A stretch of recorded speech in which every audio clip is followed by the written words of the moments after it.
Hello everyone, welcome to my channel. আজ আমি দুর্গাপুজোর সপ্তমীর দিনের মিনি ভ্লগ নিয়ে এসেছি।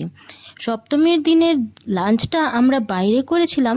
পুজোতে পেট পুজো হবে না সেটা তো হতেই পারে না। আমরা চন্দননগরের দি ফ্লেভার ক্যাফেতে গেছিলাম। এটা ক্যাফে হলেও মোটামুটি সব আইটেমই পাওয়া যায়। এখানে আমি প্রথম গেছিলাম আর এক্সপিরিয়েন্সও খুব ভালোই ছিল। এদের অ্যাম্বিয়েন্সও খুব ভালো। আমরা 3টে ড্রিঙ্কস নিয়েছিলাম, ব্লু লেগুন, ব্লু আইল্যান্ড আর ওয়াটারমেলন মোহিতো।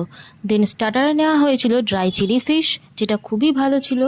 এরপর আমরা মেন কোর্সে নিয়েছিলাম একটা মিক্সড রাইস আর চিলি চিকেনের কম্বো আর মিক্সড রাইস নুডলস, যেগুলোর টেস্টও খুব ভালো লেগেছিল আমার। আমি এর আগে রাইস নুডলস খাইনি, তাই বেশি ভালো লেগেছিল।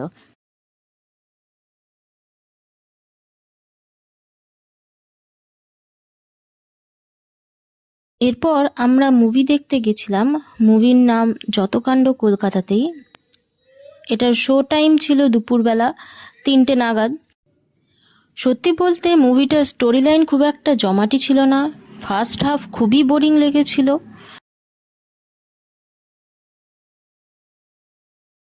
এই হলো পপকর্ন অ্যান্ড কোল্ড কফি, যেটা মুভি দেখার জন্য must. And some pictures R here. Tata.